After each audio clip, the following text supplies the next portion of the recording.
वालेकुम dear students, कैसे हैं आप सब। तो मैं उम्मीद करता हूँ आप सारे खैरियत से होंगे। तो आजकल बहुत सारे स्टूडेंट्स कमेंट कर रहे हैं कि सर पेपर नज़दीक आने वाले हैं और हमारी तैयारी नहीं है, तो हम क्या करें, हमें कुछ टिप्स दें, कुछ गाइडेंस दें, कुछ आइडियाज़ दें कि हम अपने मार्क्स को इम्प्रूव कर सकें। सर पढ़ा हुआ नहीं है, सिलेबस क्लियर नहीं है। तो सब बच्चों से मैं कहता हूँ रिलैक्स। आज मैं आपको कुछ टिप्स देने जा रहा हूँ जो जब आप फॉलो करेंगे तो आई थिंक कि आप नंबर्स ले सकते हैं बेहतर तौर पे। तो छोटी सी टिप्स हैं 4 या 5 किस्म की, वो जब आप अप्लाई करेंगे तो आप फ़र्क खुद ही देख लें। तो सबसे पहले जो मैं आपको एडवाइस दूंगा या जो टिप दूंगा वो ये है कि अपने कॉन्सेप्ट पे वर्क करें। देखें, रैंडमली हमारे यहाँ जो है ना अब कोर्स चेंज हो रहे हैं। अब जो एग्ज़ाम स्ट्रक्चर है वो चेंज हो रहा है। पहले ये होता था कि एक्सरसाइज के अंदर से क्वेश्चन आते थे, जो आप पढ़ते हैं उसे आप रटा लगा के आप पेपर को पास कर सकते थे। लेकिन अब टाइम चेंज हो गया है। अब ये चीज़ आ गई है कि जब तक आपको कॉन्सेप्ट का पता नहीं है, फॉर एग्जाम्पल जब तक आपको पता नहीं है कि बायोडाइवर्सिटी क्या चीज़ होती है, केमिस्ट्री चीज़ क्या है, तब तक आप क्वेश्चन हल ही नहीं कर सकते। क्योंकि इस दफ़ा के पेपर्स जो आप उठा के देख लें या पास्ट 2-3 सालों के पेपर्स जो आप देख लें, तो उसमें जो चीज़ें बार बार आई हैं वो एसएलओ बेस क्वेश्चन आ रहे हैं। तो आप कोशिश करें ज़्यादातर एसएलओ बेस के ऊपर कॉन्सेप्ट को क्लियर करें। ठीक है, कोई भी एक चैप्टर पढ़ें, कोई भी टॉपिक पढ़ें तो उसको कंसेप्चुअली क्लियर करें अपने माइंड के अंदर, तभी जाके आप उसके ऊपर एग्ज़ाम के अंदर कुछ लिख सकते हैं।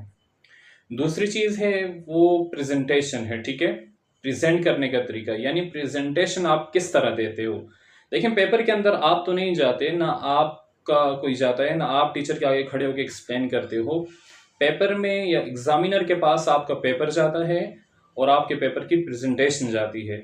यानी आप चीज़ों को प्रेजेंट कैसे करते हो ये एग्जामिनर देखता है। लेकिन कोई भी एग्जामिनर है उसके सामने आप तो नहीं जाते ना, आपका पेपर जाता है, आपने किस तरह प्रेजेंटेशन दी है ये बहुत मैटर करता है। ठीक है, बोर्ड के अंदर आप देखते हैं कि फीमेल्स जो स्टूडेंट्स हैं हमारी, उनके बहुत ज़्यादा नंबर आते हैं, मेल्स के कम आते हैं। लेकिन आप जब फीमेल का पेपर देखते हो तो उसमें आपको क्लियर डिफरेंस दिखता है कि उनकी राइटिंग किस तरह से है, उन्होंने प्रेजेंट किस तरह किया हुआ है। तो ये चीज़ें जब आप अप्लाई करते हो, प्रेजेंटेशन बहुत मस्ट है बेटा, तो प्रेजेंटेशन पे आपने बहुत ज़्यादा काम करना है। तीसरी चीज़ जो मैं आपको टिप देना चाहूँगा, या तीसरी चीज़ बताना चाहूँगा, वो ये चीज़ है कि आपने पास्ट पेपर को देखना है। अक्सर बच्चे गलती करते हैं कि वो पास्ट पेपर नहीं लेते, ना उनको देखते हैं।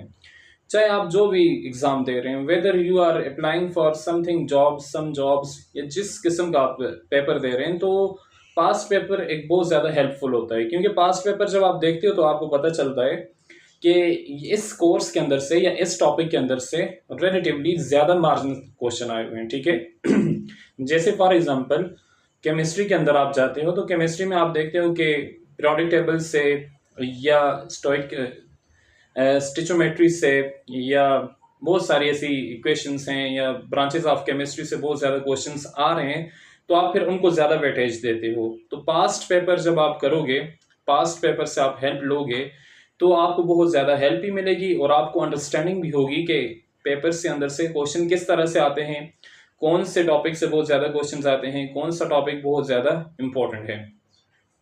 चौथी चीज़ ये है कि कॉम्प्लेक्स करके लिख लेना, कोई स्ट्रक्चर नहीं होता, कुछ आपके पास तरतीब नहीं होती, सारा गड़ मिक्स करके आ जाते हो। इस तरह नहीं करना बेटा।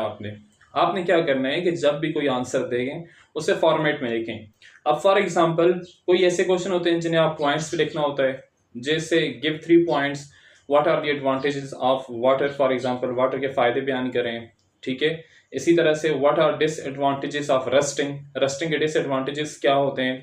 तो ये जो एडवांटेजेस और डिसएडवांटेज वाले क्वेश्चन हैं या डिफरेंशिएट बिटवीन वाले अक्सर क्वेश्चन आ जाते हैं, इन्हें आपने पॉइंट्स में लिखना है। बच्चे क्या करते हैं, बच्चे सारा गड़ मिक्स करके आ जाते हैं, उन्हें समझ नहीं आती कि करना क्या है, लिखना क्या है, जिस वजह से उनके मार्क्स फिर बहुत ज़्यादा हर्ट होते हैं। ठीक है, तो आपने क्या करना है कि आपने सिंपली पॉइंट्स में लिखना है, जो चीज़ पैराग्राफ में पूछी है वो पैराग्राफ के अंदर लिखनी है। एंड नंबर 5th और लास्ट चीज़ जो इम्पोर्टेंट है वो ये है कि आपने अपनी राइटिंग पे बहुत ज़्यादा फोकस करें। पहले मैंने आपको कहा कि प्रेजेंटेशन पे, लेकिन आप राइटिंग पे बहुत ज़्यादा फोकस करें, बेहतरीन करके लिखने की कोशिश करें, बेटर हैंड राइटिंग पे फोकस करें। लड़कों की राइटिंग का बहुत ज़्यादा मसला होता है, तो आपने इंग्लिश और उर्दू दोनों की राइटिंग को बेस्ट करना है। ठीक है, उनको पहचानना है, उस पर वर्क करें। उस पर काम करें, राइटिंग को इम्प्रूव करें।